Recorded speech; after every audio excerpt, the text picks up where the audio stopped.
Bonjour et bienvenue à cette célébration eucharistique. La messe d'aujourd'hui sera célébrée pour le repos de l'âme de Roméo et Laurette Sauvé par leur fils aîné, pour le repos de l'âme d'Alain Paquette par Daniel Lacoste, pour le repos de l'âme de François Manet par la famille, action de grâce à la Sainte Famille par une paroissienne, en l'honneur de Saint Antoine de Padoue par Hollande. Le président de la célébration sera Jacques Cambangué, notre curé. Entrons en célébration.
Au nom du Père et du Fils et du Saint-Esprit, la grâce de Jésus-Christ notre Seigneur, l'amour de Dieu le Père et la communion de l'Esprit Saint soient toujours avec vous. Nous célébrons aujourd'hui le 21e dimanche du temps ordinaire et c'est toujours l'année C, durant laquelle nous lisons le chapitre, nous lisons l'évangile, je veux dire, selon Saint Luc. Aujourd'hui, le Seigneur nous parle du salut. Est-ce que nous serons sauvés, vous et moi? Est-ce que nous allons partir au ciel, vous et moi? C'est la question en fait qui est posée dans les lectures évangéliques d'aujourd'hui. Demandons la grâce de comprendre la réponse de Jésus. Qu'est-ce qu'il va nous dire par la porte étroite? Qu'est-ce qu'il faut faire pour aller au ciel? Alors, demandons la grâce de l'Esprit pour nous guider, nous illuminer, nous éclairer durant cette célébration, pour que nous saisissions cette parole de Dieu et que nous nous sentions motivés davantage de passer par la porte étroite pour avoir accès au paradis. Commençons par nous tourner vers sa miséricorde parce que, à partir de nos propres forces, nous ne pouvons jamais arriver. Nous avons toujours besoin de l'aide de Dieu, de son pardon, de sa miséricorde et de sa bienveillance. Seigneur Jésus, tu te réjouis de nous voir à l'œuvre pour la construction de ton royaume. Prends pitié de nous. Ô Christ, tu convoques de partout une foule immense pour célébrer ta présence bienfaisante dans notre monde. Prends pitié de nous. Seigneur, tu nous offres ton soutien dans notre marche vers le royaume. Prends pitié de nous. Que Dieu Tout-Puissant nous fasse miséricorde, qu'il nous pardonne nos péchés et nous ouvre le chemin vers la vie éternelle. Amen.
Prions le Seigneur.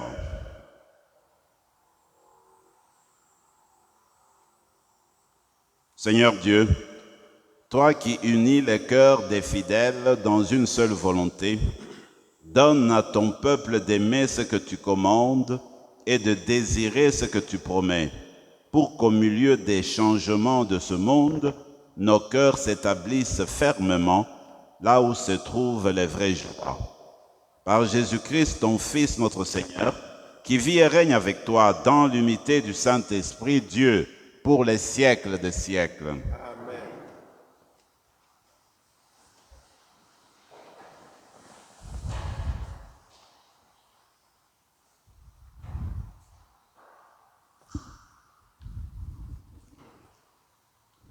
Lecture du livre du prophète Isaïe. Ainsi parle le Seigneur. Connaissant leur action et leurs pensées, moi je viens rassembler toutes les nations de toute langue. Elles viendront et verront ma gloire. Je mettrai chez elles un signe, et du milieu d'elles j'enverrai des rescapés vers les nations les plus éloignées, vers les îles lointaines, qui n'ont rien entendu de ma renommée, qui n'ont pas vu ma gloire. Ma gloire, ces rescapés l'annonceront parmi les nations. Et toutes les nations, ils ramèneront tous vos frères en offrande au Seigneur, sur des chevaux et des chariots en laitière, à dos de mulets et de dromadaires, jusqu'à ma montagne sainte à Jérusalem, dit le Seigneur. On les portera comme l'offrande qui apporte les fils d'Israël dans les vases purs à la maison du Seigneur. Je prendrai même des prêtres et des lévites parmi eux, dit le Seigneur. Parole du Seigneur. À Dieu. Il n'y a aucune réponse au psaume. Allez dans le monde entier, proclamez l'Évangile. Allez dans le monde entier, proclamer l'Évangile. Louez le Seigneur tous les peuples, fêtez-le tous les pays. Dans le monde entier, proclamez l'Évangile. Son amour envers nous s'est montré le plus fort. Éternelle est la fidélité du Seigneur. Allez dans le monde entier, proclamer l'Évangile. Lecture de la lettre aux Hébreux. Frères, vous avez oublié cette parole de réconfort qui vous est adressée comme à des fils. Mon fils, ne néglige pas les leçons du Seigneur. Ne te décourage pas quand il te fait des reproches. Quand le Seigneur aime quelqu'un, il lui donne de bonnes leçons. Il corrige tous ceux qui l'accueillent comme ses fils. Ce que vous endurez est une leçon. Dieu se comporte envers vous comme envers des fils. Et quel est le fils auquel son père ne donne pas de leçon? Quand on vient de recevoir une leçon, on n'éprouve pas de joie, mais plutôt de la tristesse.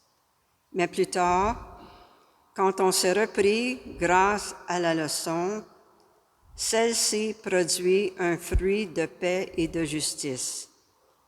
C'est pourquoi redressez les mains inertes et les genoux qui fléchissent et rendez droit pour vos pieds les sentiers tortueux. Ainsi, celui qui boite ne se fera pas d'entorse, bien plutôt il sera guéri. Parole du Seigneur.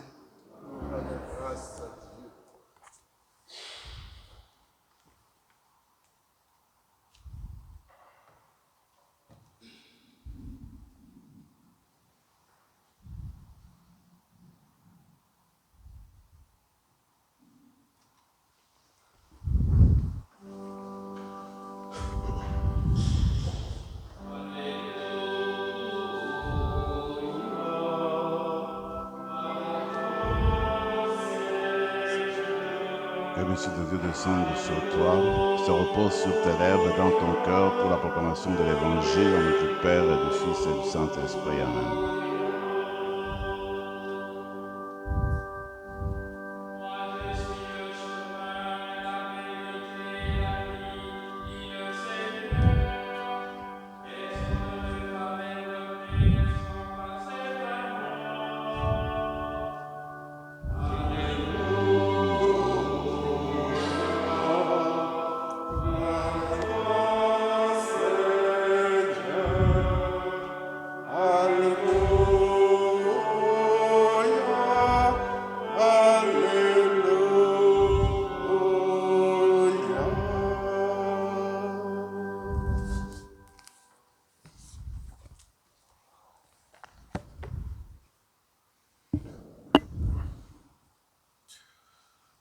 Le Seigneur soit avec vous. Et avec votre esprit. Évangile de Jésus-Christ selon saint Luc. Gloire à toi, Seigneur. En ce temps-là, tandis qu'il faisait route vers Jérusalem, Jésus traversait villes et villages en enseignant.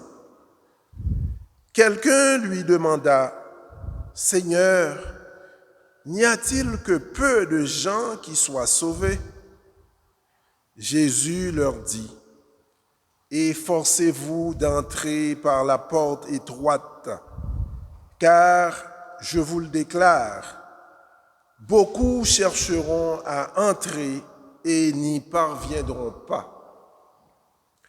Lorsque le maître de maison se sera levé pour fermer la porte, si vous, du dehors, vous vous mettez à crier, à frapper à la porte en disant « Seigneur, ouvre-nous », il vous répondra « Je ne sais pas d'où vous êtes ». Alors vous vous mettrez à dire « Nous avons mangé et bu en ta présence, et tu as enseigné sur nos places. » Il vous répondra « Je ne sais pas d'où vous êtes. Éloignez-vous de moi, vous tous qui commettez l'injustice. » Là, il y aura des pleurs et des grincements de dents quand vous verrez Abraham, Isaac et Jacob et tous les prophètes dans le royaume de Dieu, et que vous-même, vous serez jetés dehors. Alors, on viendra de l'Orient et de l'Occident, du Nord et du Midi, prendre place au festin dans le royaume de Dieu. Oui, il y a des derniers qui seront premiers et des premiers qui seront derniers.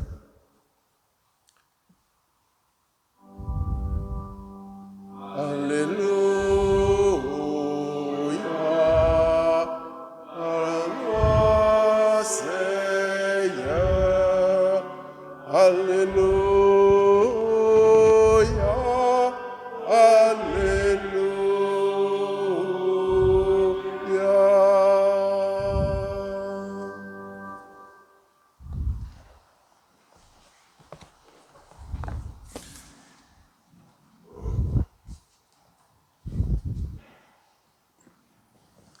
Seigneur, n'y a-t-il que peu de gens pour être sauvés, peu de gens qui soient sauvés? Voilà la question qui est posée aujourd'hui à Jésus, une question un peu angoissante. Moi, je me dis, ce type de question, d'une manière ou d'une autre, vous et moi, nous la sommes posées. Est-ce que nous serons sauvés? Est-ce que nous aurons accès au paradis? Est-ce que les personnes que nous avons aimées, qui nous ont précédés dans la mort, est-ce que ces personnes-là sont sauvées? Est-ce qu'elles vivent chez Dieu? Ce type de questions, nous la portons en nous d'une certaine manière. Regardez, quand j'étais encore à l'école primaire, je me rappelle avoir vu un film sur Jean Bosco, qui en fait était le fondateur de ce qu'on appelle les Pères Salésiens. les Salésiens de Don Bosco. Jean Bosco, c'était un prêtre de Turin, un diocésain qui a formé une communauté de prêtres pour s'occuper des jeunes. Alors, lui, dans sa vie, il avait connu un ami, ils étaient très proches. Malheureusement, cet ami-là va mourir très, très tôt, très jeune. Alors, Bosco s'est toujours demandé, mais est-ce que mon ami est sauvé? D'ailleurs, il lui disait, écoute, si jamais tu mourrais, il faut venir me dire si tu es sauvé ou pas. Alors, après la mort de son ami, il continue à se poser des questions continuellement. Un jour, qu'il dormait dans le rêve, voilà qu'il voit dans son rêve son ami qui revient et dit « Bosco, Bosco, je suis sauvé ». Voyez-vous? En tout cas, cet homme-là était perturbé par la situation, l'état de son ami. Et je me dis peut-être que nous aussi, d'une certaine manière, ce type de questions-là peut nous poursuivre. Mais alors, ce qui est bien, c'est nous arrêter un peu aujourd'hui et écouter la réponse de Jésus à la question. D'abord, si nous faisons attention, Jésus ne répond pas à la question. Il ne répond pas à la question comme font les témoins de Jéhovah, dire qu'il y aura 144 000 personnes qui seront sauvées. On dit à Jésus, combien de personnes vont être sauvées? Jésus ne répond pas à la question. Il dit, efforcez-vous de passer par la porte étroite pour être sauvé. Jésus répond à la question, que faire pour être sauvé, pour avoir accès au paradis? Voilà ce qui est important, voilà ce qui compte. À la place de perdre le temps à savoir combien de temps, 2, 3, 4, 5 personnes qui vont être sauvées, il faut se demander comment je vais faire pour avoir accès au paradis. Voilà l'endroit où il faut mettre l'énergie, voilà la place où il faut se concentrer pour justement s'approcher davantage de Dieu. Et le Seigneur Jésus donne l'exemple de la porte étroite. Pour saisir la porte étroite, il faudrait se rappeler comment étaient organisées les villes dans l'Antiquité, les anciennes villes. D'ailleurs, nous avons un exemple ici au Canada, l'ancienne ville de Québec. Vous voyez comment c'est emmuré, pour les personnes qui ont déjà été là. La ville est emmurée, l'ancienne ville est emmurée. C'était comme ça toutes les villes dans l'Antiquité, au Moyen-Âge. Alors, il y avait une seule porte pour avoir accès, pour avoir plusieurs portes. Disons qu'il y avait des portes pour avoir accès à la ville. Alors, quand Jésus parle de la porte étroite, c'est une petite porte de la ville. Alors, on entrait, surtout la nuit. Pour y passer, il y avait des gardes qui devaient surveiller les personnes qui doivent entrer. Il faut montrer ton identité. Et même dans certaines petites portes, tu entrais pour avoir accès à la ville. Tu devais en passer par d'autres couloirs, des corridors, où il y avait des gardes pour vérifier ton identité. Voir si tu n'apportes pas, n'est-ce pas, de troubles en la ville, ou si tu avais vraiment, tu devais rester dans la ville, si tu étais un citoyen convenable pour vivre dans la ville. Donc, notre propos aujourd'hui, c'est de découvrir quelle est la signification de la porte étroite. Première signification. Regardez la porte étroite, comme je viens de le dire, par rapport aux villes. C'est celle qui donne accès à la ville. C'est celle qui donne, n'est-ce pas, l'occasion de pénétrer dans l'intimité de la ville. Regardez les portes de nos maisons. Nous sommes dans nos maisons, à la chaleur familiale, dans l'intimité familiale, et nous sommes à l'abri de l'extérieur, du froid, des bruits et de l'insécurité. Nous sommes enfermés. Mais pour avoir accès à notre maison, nous devons passer par la porte. C'est la porte qui donne accès à l'intimité de la maison, à l'intimité de la famille. Dans la première explication, Jésus lui-même, comme il dit au chapitre 10, verset 9 du chapitre de Saint Jean, « Je suis la porte pour les brebis. Toute brebis qui passe par moi a accès à la vie éternelle. » Donc Jésus est lui-même la porte. Pour avoir accès au paradis, pour avoir accès au ciel, comme nous disons, la porte, c'est Jésus. Donc il faut entrer dans la vie de Jésus. Il faut entrer dans l'imitation de Jésus.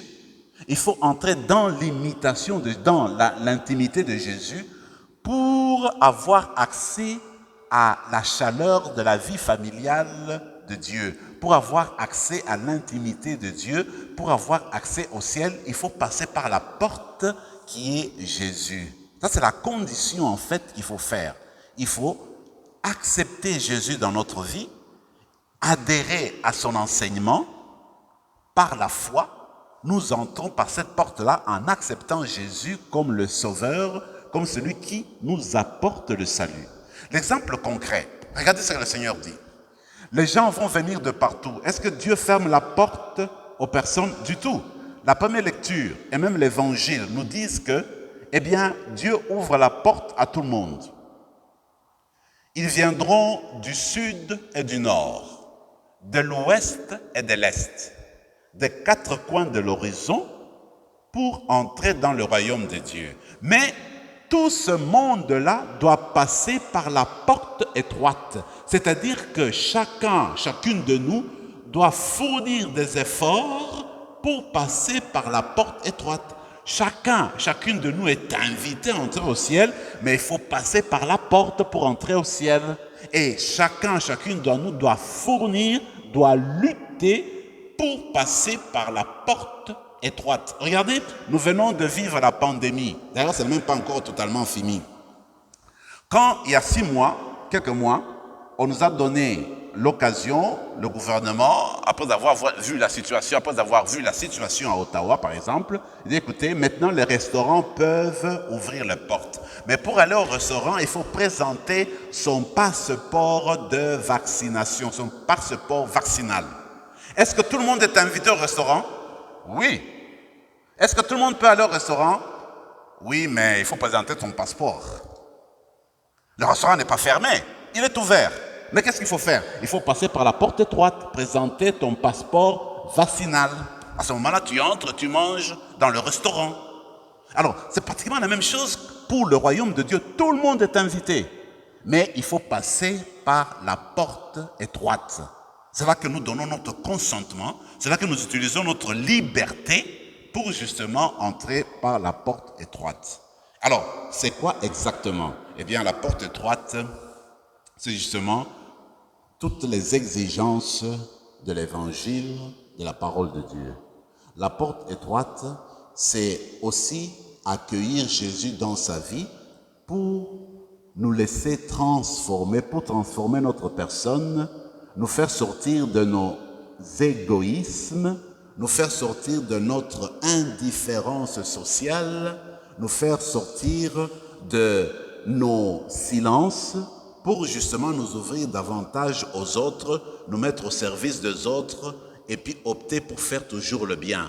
Voilà, il me semble, la manière de répondre à Jésus et de s'efforcer de passer par la porte étroite, faire le bien continuellement, c'est-à-dire être chrétien, être chrétienne de nature, de cœur. Pas être chrétien d'étiquette, pas être chrétien de parole, mais être chrétien dans la vie concrète, dans nos actions, nos œuvres de charité, dans le bien que nous faisons, dans l'accueil que nous montrons aux autres, dans la vie de miséricorde, la vie de pardon que nous partageons avec les autres. Voilà la manière de vivre, n'est-ce pas, de passer par la porte étroite.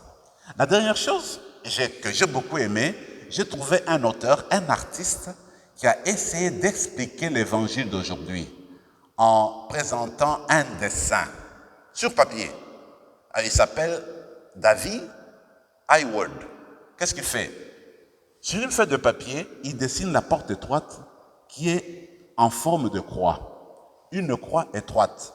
Alors, il montre une personne qui essaie de passer par la croix, justement qui est la porte pour entrer au ciel, pour avoir accès au ciel. Mais cette porte-là, comme je dis, est étroite. Il montre comment il fait entrer la tête, et puis il fait passer la main, et puis il essaie d'entrer pour monter la jambe, pour dire il faut s'efforcer d'entrer par la porte étroite. Et cela veut dire en fait que durant toute notre vie, nous sommes des êtres humains, nous ne sommes pas des êtres parfaits. Alors, la vie chrétienne est une vie de recommencement. Tel que nous avons vécu aujourd'hui, demain, nous allons essayer de vivre mieux. Toujours recommencer, demander la grâce de Dieu de faire mieux dans notre vie chrétienne. La vie chrétienne est une vie de communication, de relation avec Jésus-Christ. Nous essayons de connaître davantage Jésus-Christ pour l'imiter et suivre ses valeurs évangéliques, le mettre en application au jour le jour. Voilà la signification en fait de Jésus-Christ, la signification de la porte étroite. Alors, finalement, regardez ce que fait l'artiste. L'artiste essaye de travailler davantage pour peaufiner son art. L'athlète essaie de faire tous les exercices dont il a besoin pour avancer et être toujours premier dans le sport. La même chose pour le musicien. Il fait des exercices et des exercices pour obtenir des sons de plus en plus parfaits. Vous et moi, comme l'athlète, comme le musicien, comme l'artiste, nous sommes appelés à travailler tous les jours sans fatigue pour améliorer notre relation avec Jésus-Christ.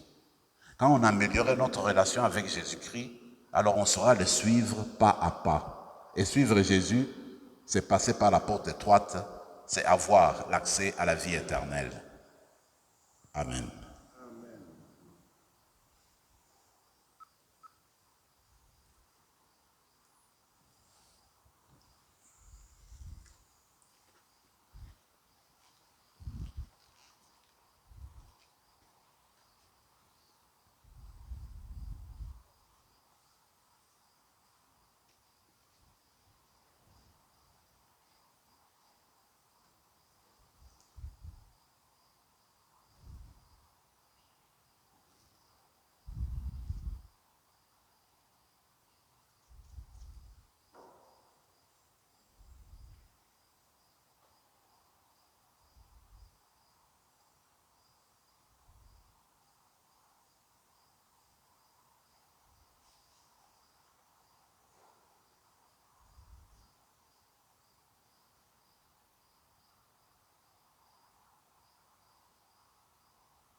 Je crois en un seul Dieu, le Père Tout-Puissant, Créateur du ciel et de la terre, et en Jésus-Christ, son Fils unique, notre Seigneur, qui a été conçu du Saint-Esprit, est né de la Vierge Marie, a souffert sous Ponce Pilate, a été crucifié, est mort, a été enseveli, est descendu aux enfers, le troisième jour est ressuscité des morts, est monté aux cieux, est assis à la droite de Dieu le Père Tout-Puissant, d'où il viendra juger les vivants et les morts.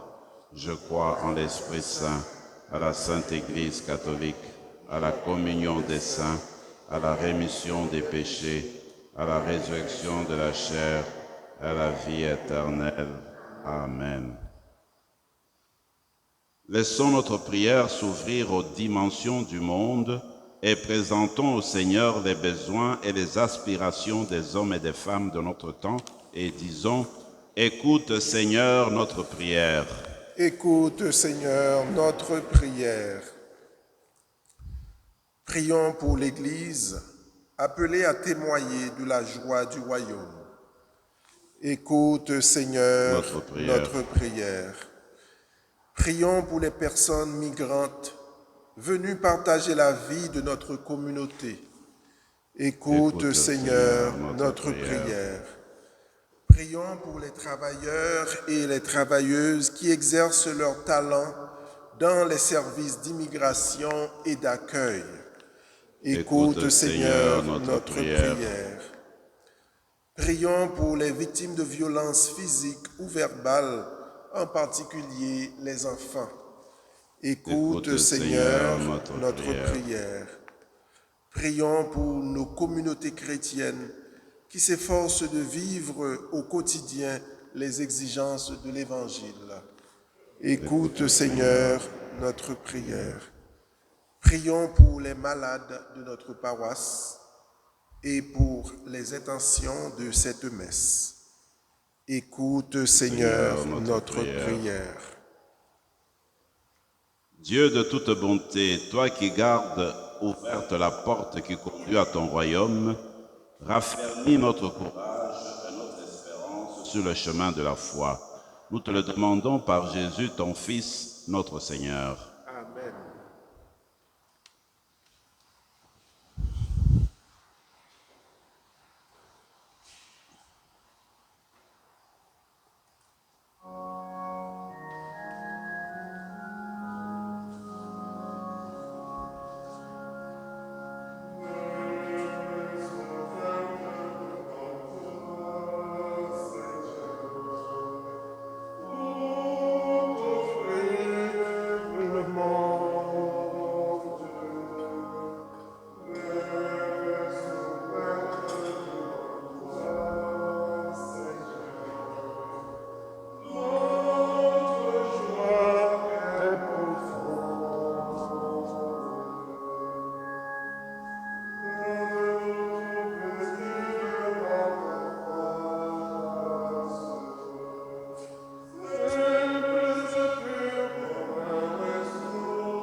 Prions ensemble, mes frères et mes sœurs, au moment d'offrir le sacrifice de toute l'Église. Pour la gloire de Dieu et le salut du monde.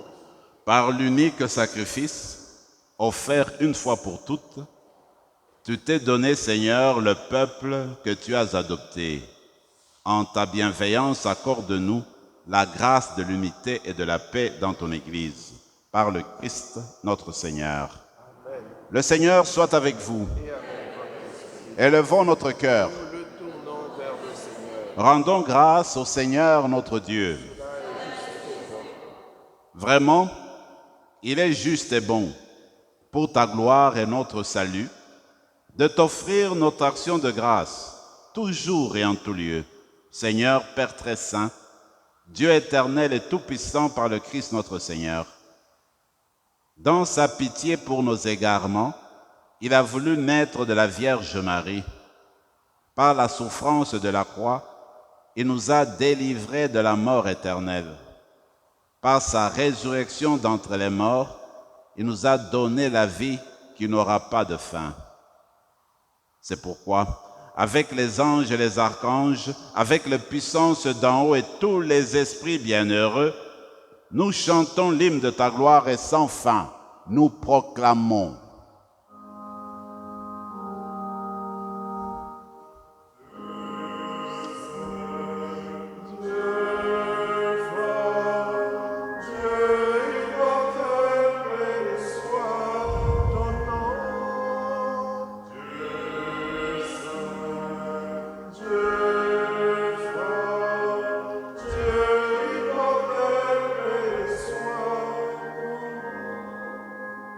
Dieu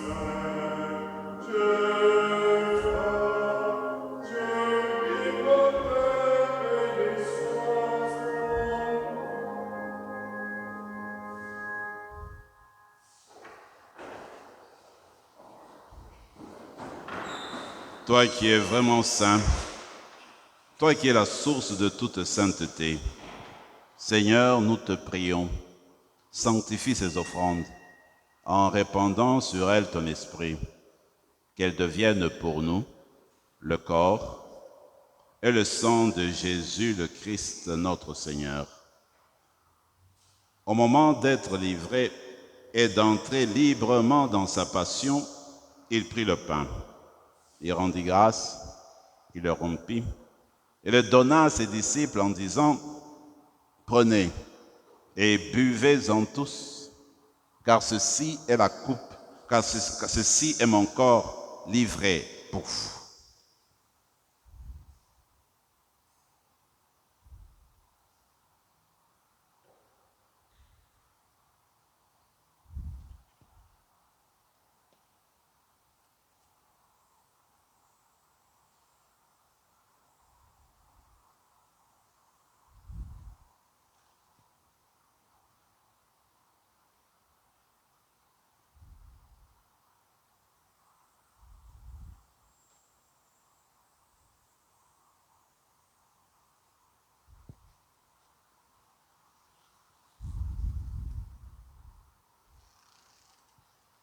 De même, après le repas, il prit la coupe.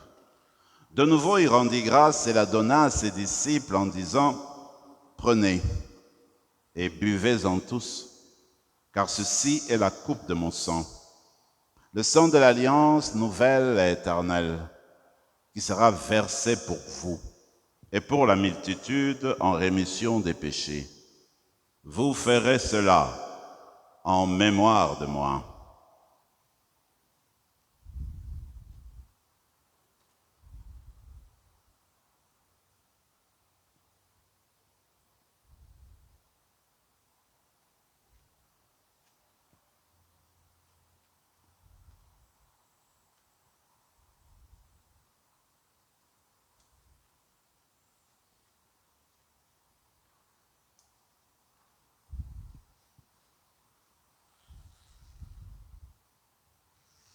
Il est grand le mystère de la foi. Nous proclamons ta mort, Seigneur Jésus. Nous célébrons ta résurrection. Nous attendons ta venue dans la gloire. En faisant ainsi mémoire de la mort et de la résurrection de ton Fils, nous t'offrons, Seigneur, le pain de la vie et la coupe du salut. Et nous te rendons grâce, car tu nous as estimés dignes de nous tenir devant toi pour te servir. Humblement, nous te demandons qu'en ayant part au corps et au sang du Christ, nous soyons rassemblés par l'Esprit Saint en un seul corps. Souviens-toi, Seigneur, de ton Église répandue à travers le monde. Fais-la grandir dans ta charité en union avec notre pape François, notre évêque Marcel et tous les évêques, les prêtres et les diacres. Souviens-toi de Roméo et Laurette Sauvé. Souviens-toi d'Alain Paquette et de François Manet, qui ont quitté ce monde et que tu appelles auprès de toi. Puisqu'ils ont été unis à la mort de ton Fils, accorde-leur de participer à sa résurrection. Souviens-toi aussi de nos frères et sœurs qui se sont endormis dans l'espérance de la résurrection. Et souviens-toi, dans ta miséricorde, de tous les défunts. Accueille-les dans la lumière de ton visage. Sur nous tous, enfin, nous implorons ta bonté. Permets qu'avec la Vierge Marie, la bienheureuse Mère de Dieu, avec Saint Joseph son époux, les apôtres, Saint Rémy et tous les saints qui ont fait ta joie au long des âges, nous ayons part à la vie éternelle et que nous chantions ta louange et ta gloire par ton Fils Jésus, le Christ. Par lui, avec lui et en lui, à toi, Dieu le Père Tout-Puissant, dans l'unité du Saint-Esprit, tout honneur et toute gloire pour les siècles des siècles.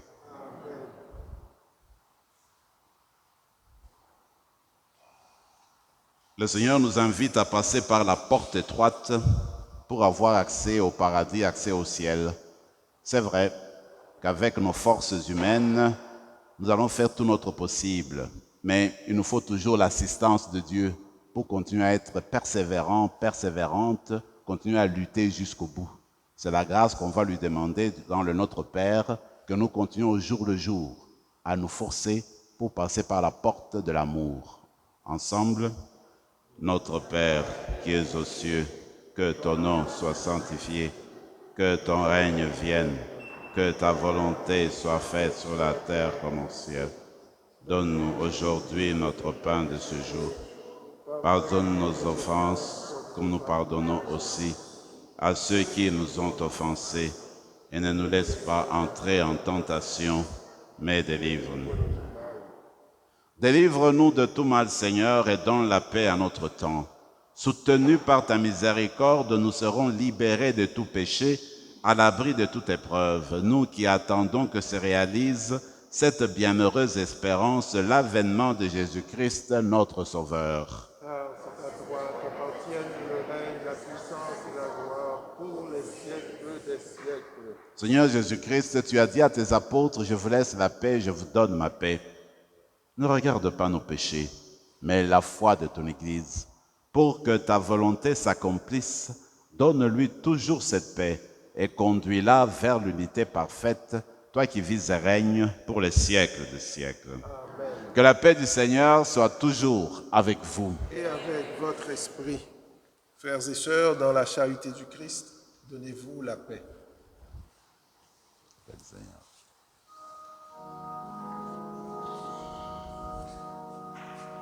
Que le corps et sang de Jésus-Christ règne dans cette coupe. Nous laissons la vie éternelle.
Seigneur Jésus-Christ, Fils du Dieu vivant, selon la volonté du Père, avec la puissance du Saint-Esprit, tu nous as donné par ta mort la vie au monde. Que ton corps et ton sang nous délivrent de nos péchés et de tout mal.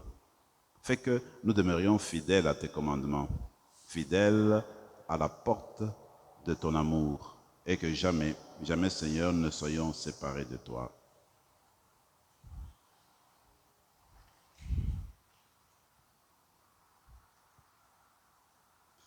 Voici la porte qui donne accès au royaume. Voici l'agneau de Dieu. Voici celui qui enlève les péchés du monde. Heureux les invités au repas des noces de l'agneau. Seigneur, je ne suis pas digne de recevoir, mais dis seulement une parole, je serai guéri. Que le corps et le sang du Christ nous gardent pour la vie éternelle.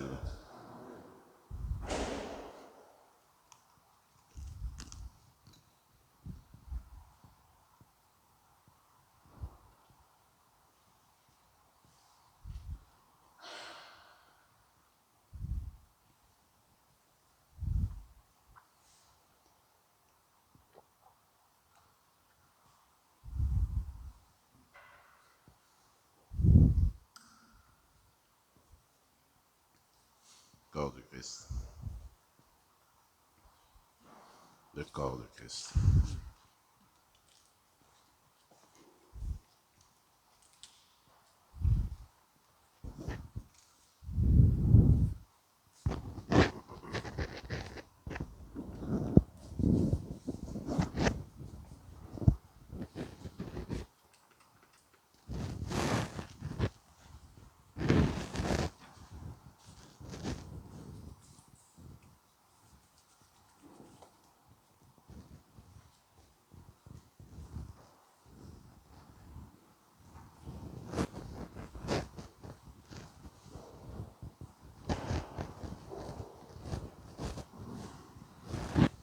Christ. Le corps du Christ. Le corps du Christ. Le corps du Christ. Le corps du Christ. Le corps du Christ. Le corps du Christ.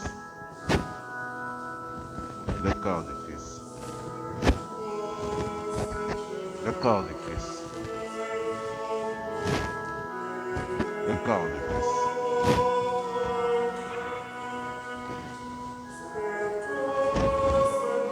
Le corps du Christ.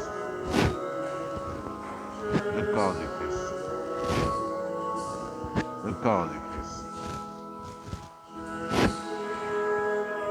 Le corps du Christ. Le corps du Christ. Le corps du Christ. Le corps du Christ. Le corps du Christ. Le corps du Christ.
Après ce chant de méditation, prenons quelques moments de silence et de prière dans nos cœurs.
Nos prières, Seigneur, nous te les adressons par ton Fils qui vit et règne avec toi maintenant et pour les siècles des siècles.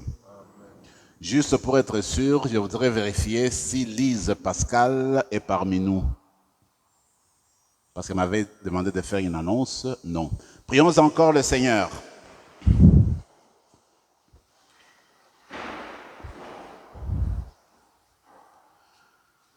Que ta miséricorde agisse en nous, Seigneur, nous t'en prions, et que nous guérisse entièrement par ta bonté.